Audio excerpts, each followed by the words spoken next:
আমি ভাবতেছি যে ভারত ভাই বাংলাদেশকে নিয়ে খেলে। এই দেশের সরকারে যে যখনই বসে ভারত তাকে টেকনিক্যালি আপনার কন্ট্রোল করে। ইতিহাসে নজিরবিহীন এক সিদ্ধান্ত নিয়েছে ভারত। আর এই সিদ্ধান্তে যেহেতু সরকারে এই মুহূর্তে বিএনপি সরকার আসীন আছে, সো এটার একটা চাপ এই সরকারকে আসলে মোকাবেলা করতে হবে। যদিও এটার সাথে সরকারের কি আসলে কোনো রকম সখ্যতা রয়েছে, অথবা এখানে কি কোনো রকম চুক্তি আছে, নাকি ভারত তাদের গায়ের জোরে এই কাজগুলা করছে?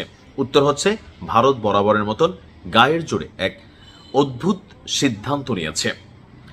বাংলাদেশের সীমান্তবর্তী যে সকল নদী আছে, নদী এলাকায় কাঁটাতারের বেড়া দেওয়া কঠিন, কারণ নদীর মধ্যে আপনি কাঁটাতারের বেড়া কিভাবে দিবেন? তো সেখানে অবৈধ অনুপ্রবেশ এবং চোরাচালান দুই দেশ থেকেই ঘটে। এইটা ঠেকানোর জন্য কুমির এবং বিষধর সাপের মতন শিকারী প্রাণী ছাড়ার একটা পরিকল্পনা গ্রহণ করেছে ভারত। একটা বিতর্কিত পরিকল্পনা।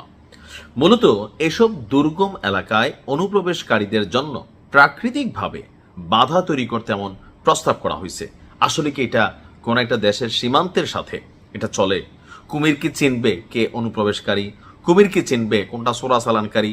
ভালো একজন মানুষ মাছ ধরতে গেল, অথবা কোনো মানুষ গোসল করতে গেল, গরুড়ে গোসল করাইতে গেল, বিভিন্ন কারণে আমরা হয়তো নদীর মধ্যে তো আর সীমানার আইল টাইল থাকে না, বুঝতে একটু কষ্ট হয়। তো সেই ক্ষেত্রে কি কুমির বাইসা বাইসা খাবে? আপনি দেখেন এই যে এই সিদ্ধান্তগুলা, এটা যদি আওয়ামী লীগ সরকারের সময় হইতো আমরা প্রচুর গালাগালি করতাম যে দেখো আওয়ামী লীগ তোমরা ভারতের সব দিছো, বউ জামাই সম্পর্ক, এখন কি দিল আসলে। তো বর্তমানে বিএনপির সাথেও ভারতের একটা ভালো সম্পর্ক আছে, কিন্তু এই যে ভালো সম্পর্কটার মধ্যে হুট করে আপনার এমন একটা সিদ্ধান্ত তারা বাস্তবায়ন করার চেষ্টা করছে, এটা আসলে কতটুকু যৌক্তিক? কোনোভাবে এটা গ্রহণযোগ্য না। বাংলাদেশ সরকারের উচিত যে এটা নিয়ে খুব শক্তভাবে প্রতিবাদ করা। আওয়ামী লীগ সরকারের সময়ও এমন অনেক ঘটনা ঘটেছে, তখন আমরা শুনতাম যে আমাদের তারা চোর ডাকায়। তো আমরা আশা করি নিশ্চয়ই বিএনপি এমন ধরনের বক্তব্য দিবে না। বাংলাদেশের সাথে ভারতের প্রায় 4096 কিলোমিটার দীর্ঘ আপনার সীমান্ত অত্যন্ত দুর্গম ভূখণ্ডের মধ্য দিয়ে গেছে।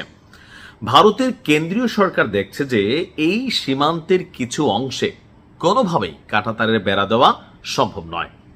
গত 26শে মার্চ এক আভ্যন্তরীণ চিঠিতে ভারতের বর্ডার সিকিউরিটি ফোর্স বিএসএফ এবং পূর্ব ও উত্তর পূর্ব ফ্রন্টের সদর দপ্তরগুলোকে একটি নির্দেশ দিয়েছে।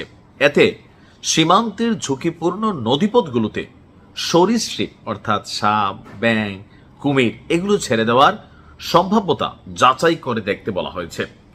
বাংলাদেশের সাথে সীমান্তে বেড়া দেওয়ার ভারতের এমন পদক্ষেপকে দেশটির মানবাধিকার কর্মী এবং বন্যপ্রাণী সংরক্ষণকারী উভয় পক্ষকেই চিন্তায় ফেলে দিয়েছে। প্রশ্ন উঠেছে সীমান্তের উভয় পাশের স্থানীয় জনগোষ্ঠী এবং এই অঞ্চলের বাস্তু সংস্থানের জন্য, জীববৈচিত্র্য রক্ষার জন্য এমন পদক্ষেপের ঝুঁকি ঠিক কতটা?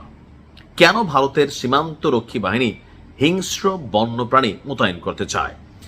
ভারত বাংলাদেশ সীমান্তে পশ্চিমবঙ্গ, ত্রিপুরা, আসাম, মেঘালয় এবং মিজোরাম রাজ্যের কাজ দিয়ে গেছে। এই এলাকাগুলোতে পাহাড়, নদী ও উপত্যকা ঘেরা অত্যন্ত দুর্গম কিছু অঞ্চল আছে। ভারত ইতিমধ্যেই 3000 কিলোমিটার সীমান্তে বেড়া দিয়েছে।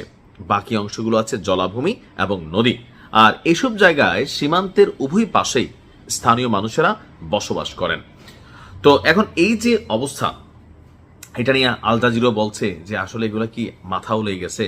তবে এই মুহূর্তে ভারতের এমন একটা অবস্থান, এটা ভারতের সাথে ভারতের জনগণকেও একটা অসামঞ্জস্য পরিস্থিতিতে ফেলে দিবে। ভারতের মানবাধিকার কর্মীরা তারা চেতে যাইব। তারপর হচ্ছে যে এই মুহূর্তে বন্যপ্রাণী নিয়ে যারা কাজ করে তারাও চেতে যাবে। আর সরকার, যেহেতু বাংলাদেশ সরকার এই মুহূর্তে বিএনপি সরকার আছে, আমি মনে করি সরকারের পক্ষ থেকে খুবই কড়াভাবে একটা রিয়েকশন দেওয়া উচিত যে বাসর ঘরেই বিলাই মেরে ফেলতে হবে, নয়তো এই বিড়াল কিন্তু আঁচড় দিবে। আশা করি ভারতকে আল্লাহ কিছুটা বুঝ জ্ঞান দিবে। ভালো থাকুন।